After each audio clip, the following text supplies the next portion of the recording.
Buenos días, queridos amigos. En el vídeo de hoy quiero yo apoyarme en un sabio francés, un arqueólogo y maestro de arqueólogos e historiadores, Leroi-Gourhan, sobre los indicios inciertos del alma y de la religión en la prehistoria. No sin razón, advierte este sabio, que mientras los signos del tiempo, como los estratos, los utensilios o los pólenes, pueden recogerse con diligencia y método, los indicios del alma, del pensamiento y de la religión primitivas requieren una fatiga exquisita y una atención casi reverencial. Tan solo un plano fidedigno poseemos de las inhumaciones neandertales, y ello a pesar de contar con numerosas evidencias. Así pues, hay una desproporción entre lo firme que sabemos del tiempo y lo frágil que poseemos del espíritu.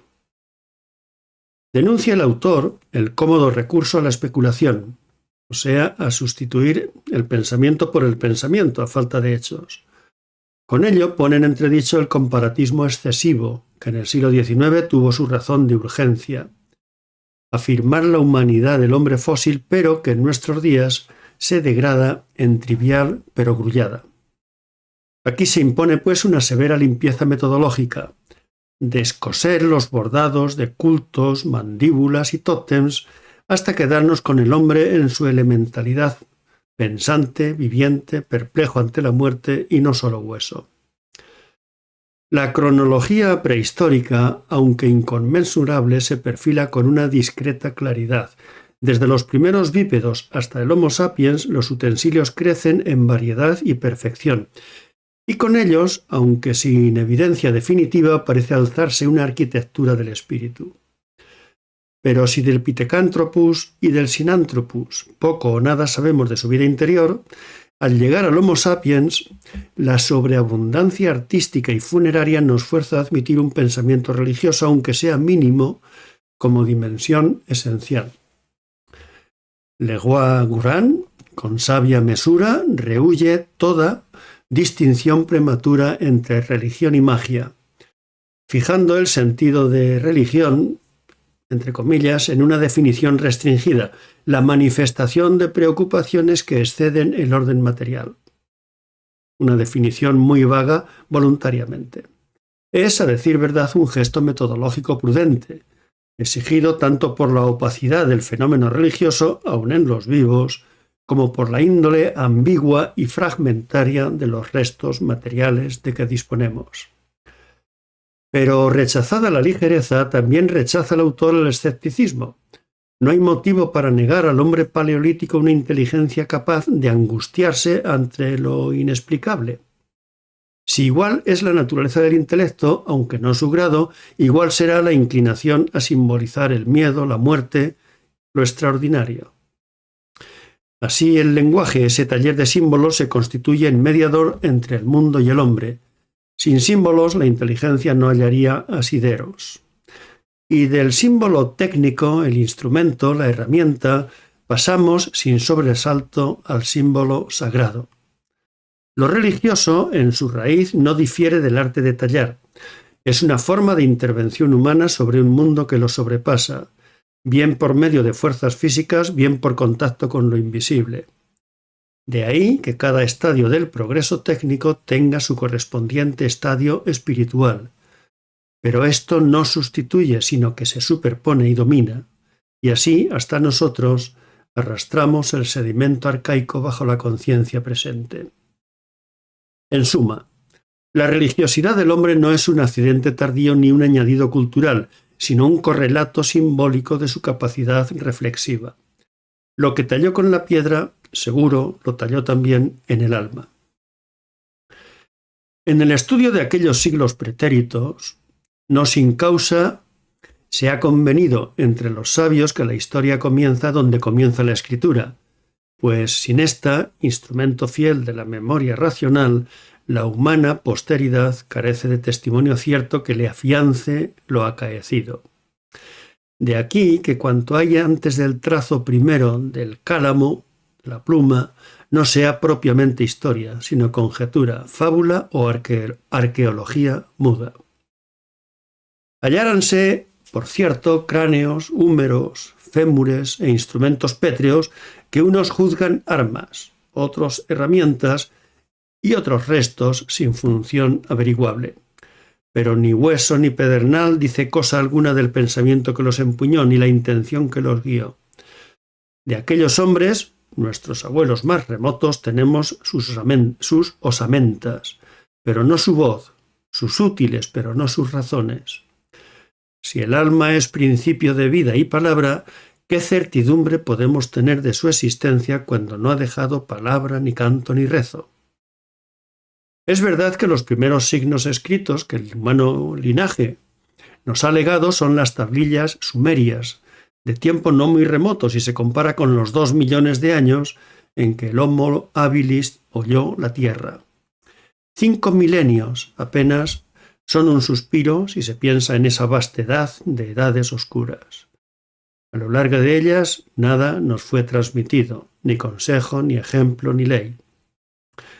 Solo desde el momento en que César redacta su De Bello Gallico o Cortés sus cartas de relación, principia la historia que es propiamente tal, diálogo del pasado con el porvenir. Dígase lo mismo de la epopeya de Gilgamesh, la epopeya más antigua que poseemos. Antes de eso todo es noche, todo es oscuridad, pero noche preñada de sentido, pues en su seno se formaron las primeras estructuras del cuerpo y del ánimo humano, la familia, la sociedad, la palabra, el sentimiento estético y quizás, o seguramente también la religión, se gestaron en esa tiniebla sincrónica. Aún así, afirmar con certeza que en la piedra vivió la piedad es empresa temeraria.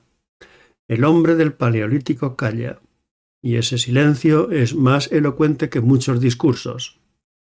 No obstante, como si de argonautas intelectuales se tratara, se han lanzado arqueólogos y filósofos a esa región ignota, buscando en sus piedras el eco de un canto sagrado.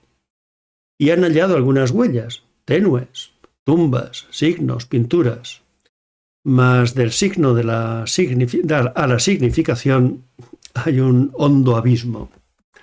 Le Roi Gourand, con razón aguda, nos recuerda que un cáliz y una copa son iguales a los ojos de quien ignora su liturgia. Y lo mismo puede decirse del cuchillo del sacrificador y del cuchillo del matarife. Si un ser de otro mundo viera nuestras iglesias sin conocer nuestra lengua ni nuestro dogma, ¿qué juicio se haría de nuestra religión? Aun así, algunos indicios parecen hablar de prácticas que no son meramente profanas. Enterramientos deliberados, disposición ritual de huesos, piedras que semejan altares. ¿No sugiere todo esto una creencia en lo invisible?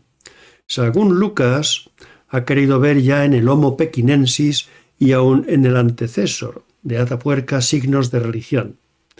Mas conviene proceder con cautela, pues no todo depósito de huesos es sepultura sagrada. En el caso del Neandertal hay más certeza, sobre todo en algunos enclaves europeos, y con la aparición del Homo sapiens moderno, los testimonios son más firmes. Las cuevas de Altamira y Lascaux nos muestran pinturas que no pueden reducirse a simple pasatiempo. Hay en ellas una tensión simbólica, un aliento que se parece al del arte ritual. ¿Podemos decir que había religión? Si no con plena seguridad, al menos con verosimilitud razonada. De los 30 o 40.000 años atrás nos llegan señales de sacralidad, pero repito, señales, no dogmas ni liturgias. El ritual se ha perdido, el sacerdote se ha desvanecido, la oración fue engullida por el tiempo.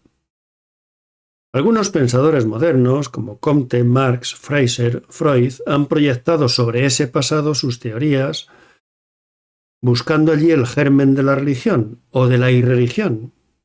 Pero sus sistemas, por ingeniosos que sean, yerran por falta de fundamento empírico.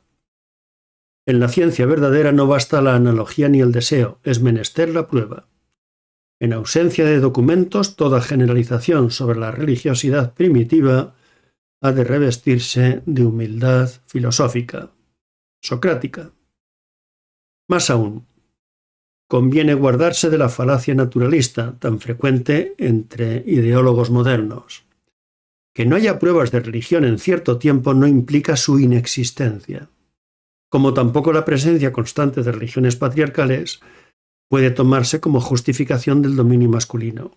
Lo que fue no necesariamente debe ser. Aquí tropiezan algunas escuelas feministas al reivindicar un matriarcado no probado, por más que Bachofen lo cantara en docta prosa. En suma, puede entenderse que hay en el hombre, y quizás hubo siempre, una disposición natural hacia lo sagrado, aunque no podamos verificarla en cada época histórica, y menos prehistórica. Si la religión es anterior a la teología, como parece ser, y si la fe puede darse sin discurso sistemático, entonces bien puede decirse que hubo religión sin teólogos y santuarios sin escolástica. El arte, la sepultura, el símbolo. He ahí los tres indicios que pueden sostener una prudente afirmación de religiosidad en la prehistoria. Pero que nadie espere de tales signos una catequesis completa. Tenemos el escenario, como se ha dicho, pero nos faltan los actores y el texto. La religión del Paleolítico permanece como la piedra que la cobijó, muda, grave y enigmática. Que cada cual, armado de ciencia, pero también de modestia, se acerque a ella sin prejuicio y sin dogmatismo, porque entre el bisonte pintado y el altar media no solo un trazo, sino un abismo. Y esto es lo que yo quería decir en el vídeo de hoy sobre el alma, la religión, etc., en la prehistoria. Un saludo, queridos amigos. Hasta el próximo vídeo.